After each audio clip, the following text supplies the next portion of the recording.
ओम नमो भगवते वासुदेवाय नमः। आज इस वीडियो में हम सर्वपितृ अमावस्या की कथा सुनेंगे। हिंदू पंचांग व धार्मिक मान्यताओं के अनुसार अश्विन मास की अमावस्या को सर्वपितृ अमावस्या कहा जाता है। इस दिन जाने अनजाने सभी पितरों की शांति के लिए तर्पण, पिंडदान, श्राद्ध आदि के कार्य किए जाते हैं। इस दिन का उन लोगों के लिए विशेष रूप से महत्व होता है जिन्हें अपने पितरों की मृत्यु तिथि स्मरण नहीं रहती।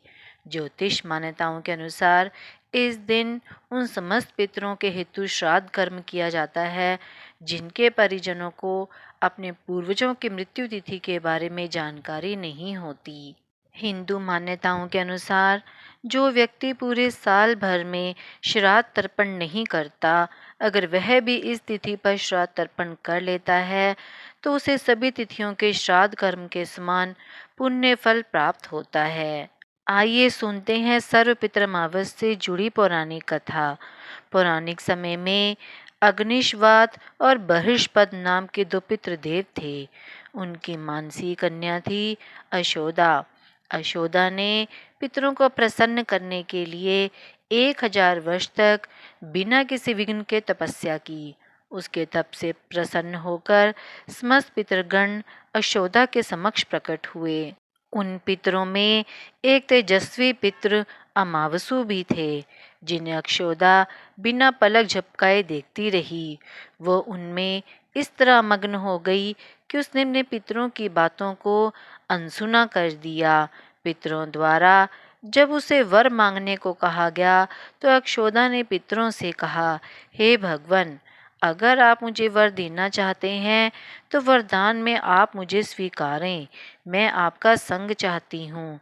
उसकी ये बात सुनकर सभी पितृगण क्रोध में आ गए।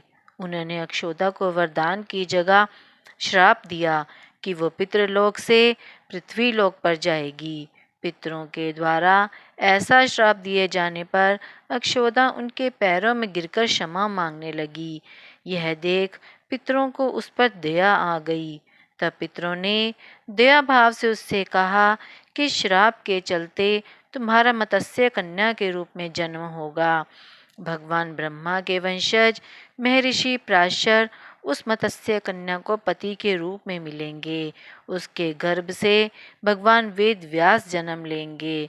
फिर श्राप मुक्त होकर वह फिर से पितरलोक में वापस आ जाएगी। इसके बाद सभी पितरों ने अमावसु की प्रशंसा की और कहा, आपने सौंदर्य और स्त्री के आगे अपने मन को भटकने नहीं दिया और अपने संयम और नियम पर अडिग रहे। इसलिए आज का दिन आपके नाम से यानी अमावसु नाम से जाना जाएगा। ऐसी मान्यता है कि तभी से आश्विन मास का ये दिन पितृमोक्ष अमावस्या के रूप में प्रसिद्ध हुआ। तो ये थी सर्वपितृ अमावस्या की कथा। अगर आप मेरे चैनल पर नए हैं और आपने मेरे चैनल को अभी तक सब्सक्राइब नहीं किया है तो आप मेरे चैनल को सब्सक्राइब करें ताकि आपको मेरी आने वाली वीडियो की नोटिफिकेशंस मिलती रहें। आप मेरी वीडियो को ज़्यादा से ज़्यादा लाइक और शेयर करें।